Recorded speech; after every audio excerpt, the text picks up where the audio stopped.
What is going on, Cat Gang? Harry here with two cats and the baddest video of them all, 4 Gatling guns versus Badlands 2. I am so excited to make this video. Badlands 2 is by far my favorite map. I love the 3 lanes. I love the Western theme. It goes perfectly with my oil refinery farm skin. And I love this song.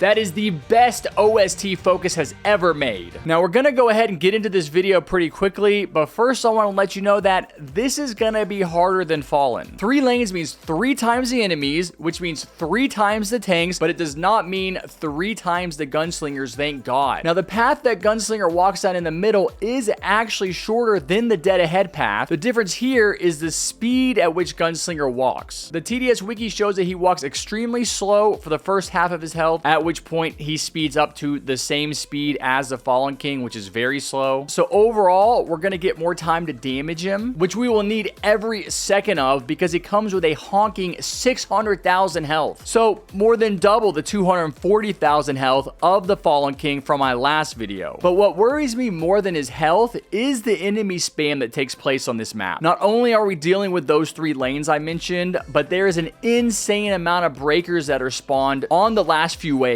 And what I'm really worried about happening is all of us having to reload our gats at the same time. And because that takes 6 seconds, I feel like some enemies could just walk right through that we otherwise would have killed. There are just so many. They spawn and spawn and spawn. So that piercing damage is going to be crucial. But is that going to be enough to take down the Gunslinger's hordes? Once again, we are going to be using flags to help us out on the final wave. And something I'm going to do here that I didn't do in my gats versus the Fallen King video is use the Mercenary base to give all of our Gaiats a 20% damage buff, because I feel like we're going to need all the help we can get. But I will be placing those away from the path so they don't spawn units. That way we can get the boost without that tower doing any damage. And finally, we decided to use brawlers in the beginning to defend those early waves while a couple of teammates farmed for the Gatling gun. But once they place those down, the brawlers go bye-bye. Now I'm going to give a shout out to the baddest teammates around, Septical, Anime, and Ivy. Now go ahead and sit back,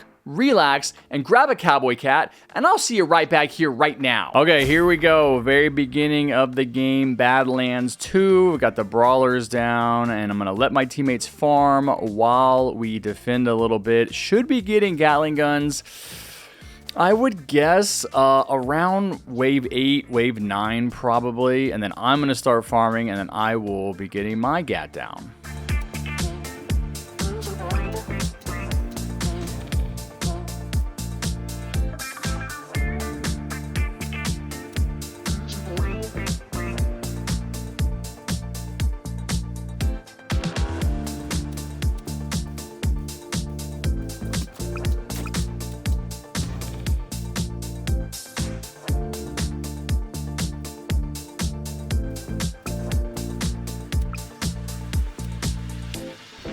So like I was saying in the intro to this video, I love this map. It is my favorite map. It's not just because it has 3 lanes, which I find to be really original and interesting, but it's because of the way the lanes are designed. I feel like it's really well balanced.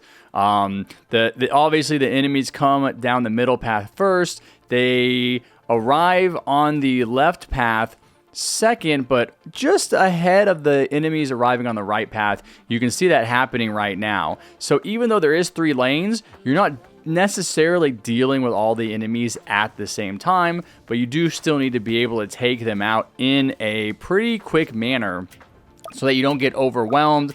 And all of that is really going to be exacerbated during late game when you start getting a lot of the faster enemies in.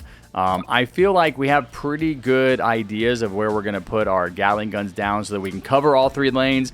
What I'm really worried about happening during late game, whenever things start to get more difficult, is the enemies in the back overwhelming us. And so what we need to do, or the enemies getting to the back and overwhelming us, but what we need to do is do as much damage as possible to these different lanes as soon as the zombies spawn. So we're gonna have a couple of people putting their Gatling guns up on top of this little general store you see here in the middle, and they're gonna kind of focus on that left lane first while two of us put our Gaiats down in the very middle of the three entrances to our base, and we are going to focus on the middle lane first, while our teammates focus on the left lane, and then we're all going to kind of focus on that right lane together.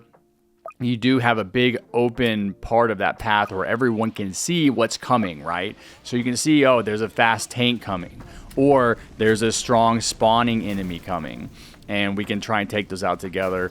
The real danger, though, is because where we're putting our gats at, you can't see that left path when the enemies are behind the, I guess that's like a pillar there.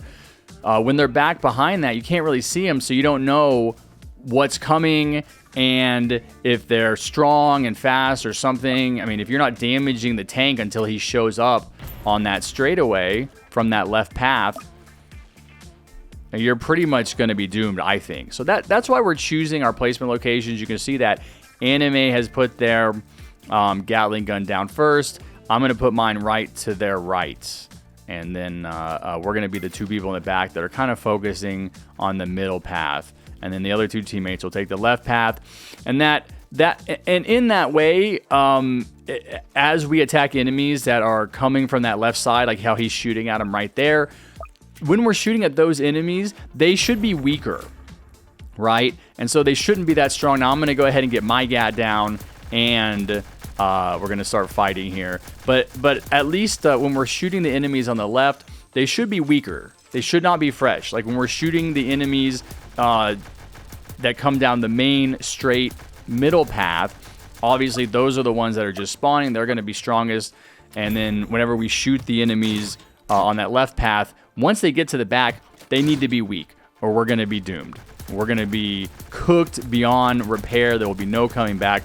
And then on the right, I feel like we have much more time. You can see here kind of shooting over there already. You have a lot more time. You can see what's coming, and you can kind of lay into them. But that was one of the big things that we really focused on in planning for this match, was deciding who's going to place their Gatling guns where, and who's going to target what.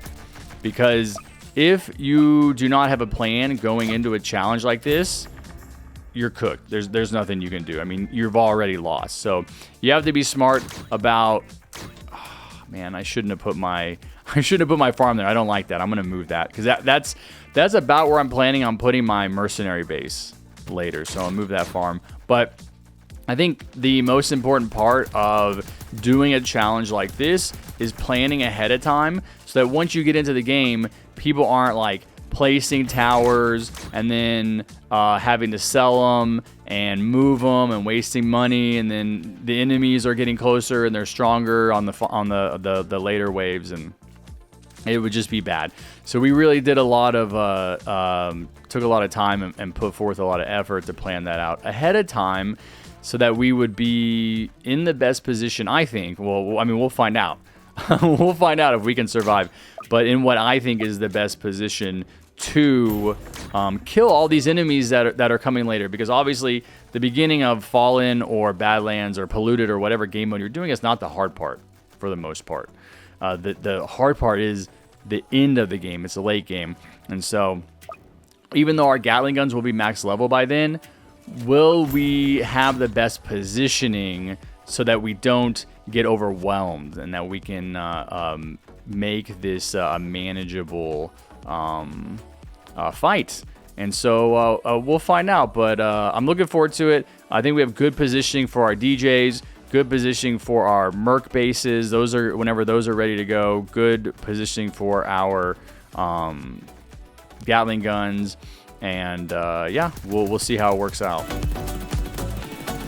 Oh yeah, and one other thing I want to say, I think that even though there is going to be a lot of enemy spam, and this is going to be kind of a difficult challenge, the way these paths are designed gives us lots of opportunity for piercing. You can see that we can shoot right down this middle path really easily, do a ton of piercing, and then even on this left path over here, we get a ton of piercing. Like Anime and I are going to be able to do a lot of damage to multiple enemies at one time. So you're never really just focusing one enemy at a time.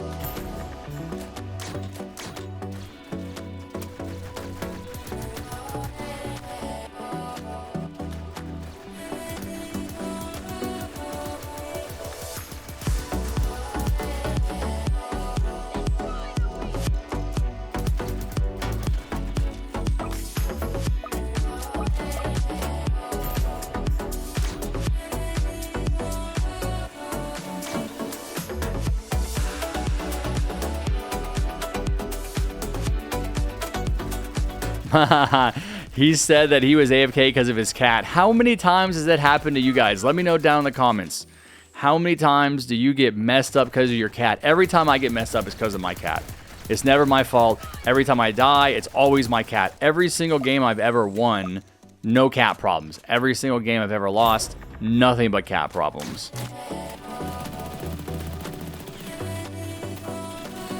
It's so weird because I feel like you can't shoot through this building over here to my left. I keep trying to shoot through it, and you should be able to shoot through it because you can shoot through that that rock pillar to the right.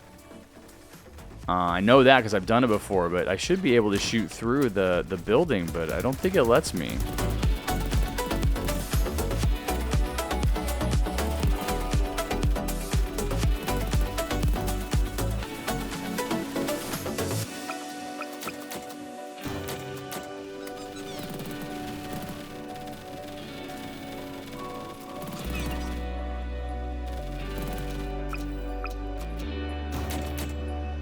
Okay, just got all my farms maxed. That means I can focus on upgrading my GAT and my DJ and eventually placing down those mercenary bases. Not too difficult so far. A lot of fun, though. I would highly recommend if you guys have this tower just to do this challenge for fun. This is a lot of fun. I love the gameplay experience of being first person in this tower. It totally changes this game. Never would have imagined that this would be possible.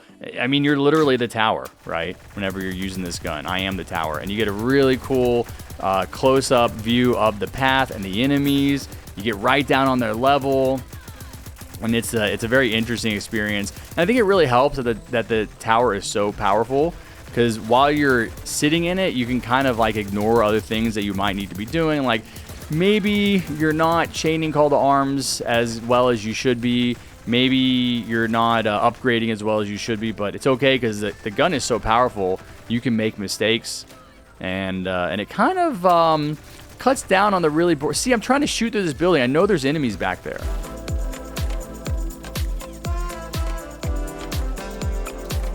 It kind of gets it kind of does away with like the redundancy of the game, being able to jump into it. Like you're not just standing around letting your towers attack. Now you're actually the one attacking, and you know that you get the OP abilities when you're doing that, right? You can actually get infinite range, and you can get piercing damage. But there are times, I think, when it's better just to let this tower shoot automatically on its own like other towers, because then it will always focus the closest enemies or whatever you have the targeting set to. And there's times when I just won't sit in it, when I'll just let it attack on its own, because it's not as important for me to get the piercing damage all the time. But you don't get, I mean, the range gets so big as you upgrade it. You basically have infinite range, and I think even on this map you're gonna see that it gets crazy. It gets a crazy range where it can shoot all the way to the front. And you know, with how wide it gets, you know, it's like really, really wide, the cone of attack. You might be able to shoot like all three paths at the same time. And so maybe it won't be as important that I stay sitting in it all the time. But right now it's doing really well. It's really powerful. I think I have it at level 4. So I have 2 more upgrades on it.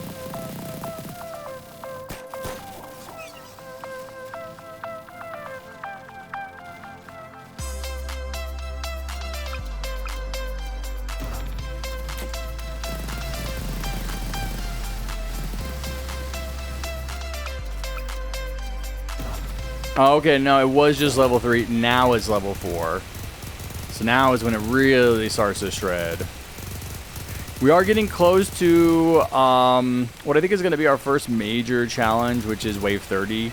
That's going to be the triple tank wave. We're going to see if we can have enough firepower to shred the tank that coming down the middle first, and then take out these 2. Yeah, see? You can shoot through that pillar. And look at this range. Isn't that crazy? That's just like an insane range, man. And that's level 4. I still have 2 more levels. I get even more range, even more of like a spread on the cone than that. So I'm already shooting all the way to the front of the map, as you can see, without sitting in it. And I don't even need the infinite range at this point. And then also, not sitting in it, you can see that it's targeting the faster enemies first, which I wanted to do. Because it doesn't take a very strong enemy to get through. Okay, there's a level 5. You can see that crazy, crazy range. Crazy cone. So you can hit, yeah, this is so crazy. You can hit all 3 paths right there. And this is not even the maximum level. We got 1 more. Even though I don't think that increases the range of the cone size. I think it's just like the damage from the magazine capacity is bigger, and then it does more damage. But you can see here that I'm able just to not sit in it, and it'll just shoot whatever the first enemies are. It'll just target the closest enemy from any path. This allows us to kill them even faster than I think if we were sitting in it, because we wouldn't always be able to watch and see, oh, what is the closest enemy at each time. All right, here we go. We got our first tanks coming in pretty soon. You see how we're starting to get this enemy spam, but oh, yeah. Whoa, even on the left. Wow. Yeah, I'm going to jump into my gun to focus on this guy. Oh, yeah, no problem. Even with 3 of them. You know what? I wasn't expecting for both of my teammates on the roof of this building to target the 2 different paths, but it looks like the person that's sitting further back, he's in like the little sailor outfit, is able to perfectly see that right side spawning point from where he's sitting, and he's just lasering.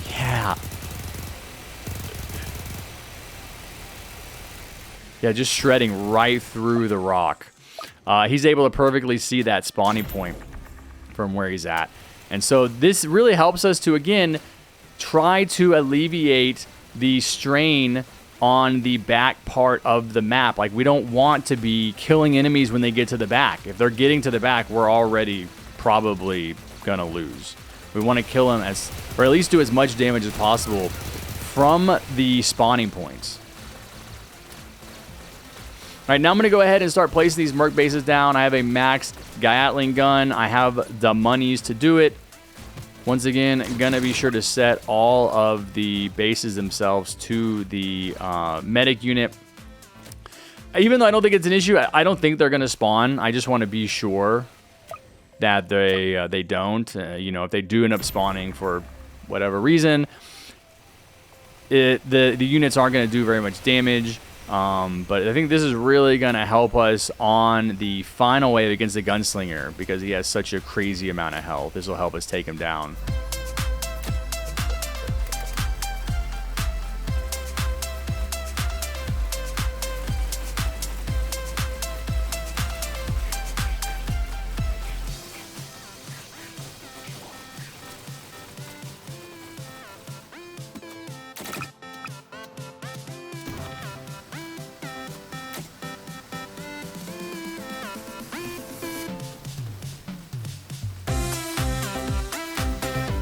I'm going to make a slight adjustment here to move the cone over a little bit. You can see that it's pretty perfectly hitting the front part of both the left and the right paths. So if we're shredding the middle path, I want to make sure that he's able to shoot enemies on both sides, not just in the middle or not just on one side.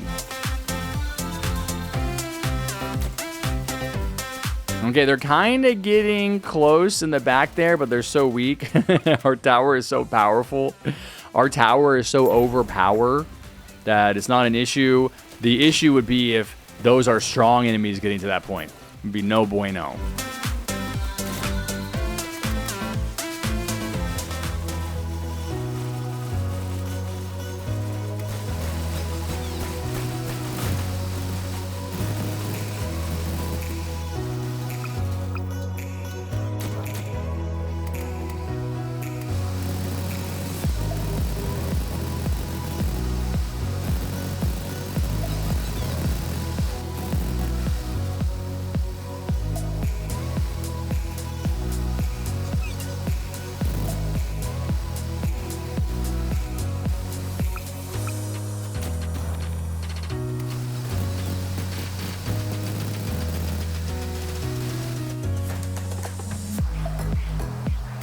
What's weird is that I can't shoot through the building, but whenever it's not in first-person mode, whenever I'm not sitting in it, it'll shoot through the building fine and shoot those enemies. But it's like only whenever it's in FPS mode.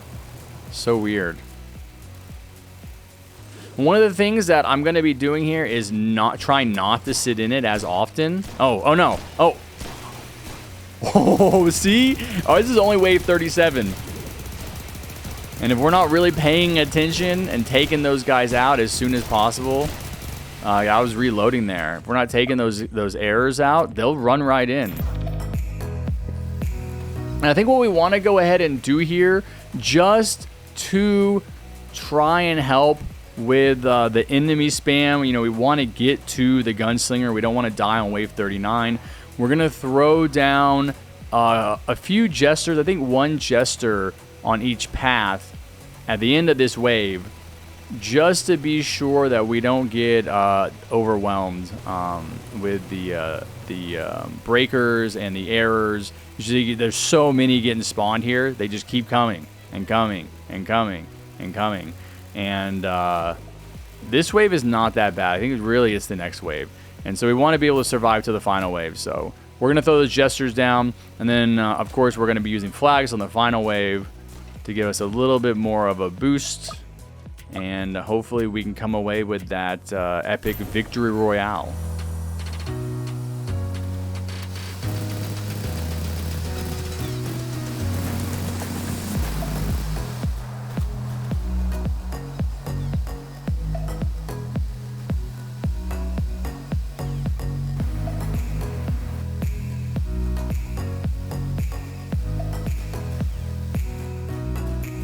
Bro, this warden is getting really close here. Bro. Yo! Oh.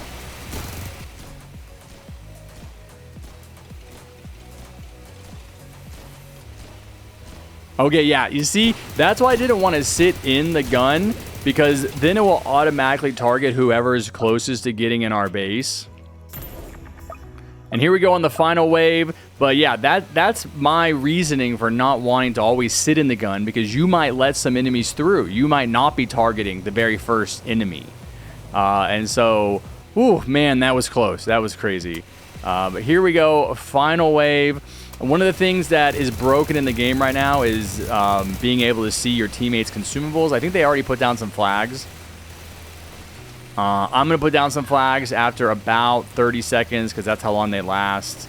And just keep those flags going as much as possible to get as much just of a like fire rate boost and damage boost as possible. Because this big boy is not going to go down without a fight. Here we go, and put some flags down to help out.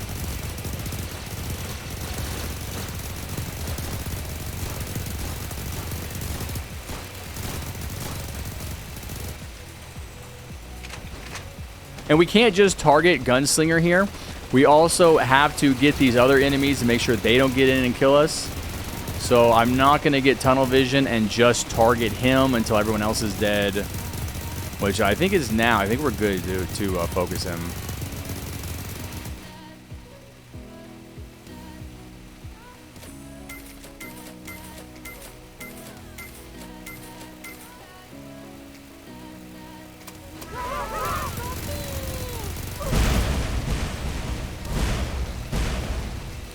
Man, this reload takes so long. It is literally painful for me to reload. All right, he's getting back here. He's only got 200k health. I feel like we should be able to get him. We do need to keep using our... Dude, he's going to get close. Yeah. Oh, wow. Yeah. He's going to get really close. Dude, no. Hopefully he doesn't spawn again. Okay. He's stunning. Yes. Yes. Yes, keep shooting. Keep shooting, you idiot. Bro, yes, 10, 9, yes, okay. Dude, if he had spawned there, oh my gosh, no, there's no way. They would have gone in, we couldn't have killed him. Yes, thank God he is so stupid that he tried to shoot us. What a fool. Let's go, 4 Gatling guns versus Gunslinger. a success. Oh my gosh. That's right, buddy. Take the L. Take the L. This is the first time I've used this emote. It's never been more appropriate.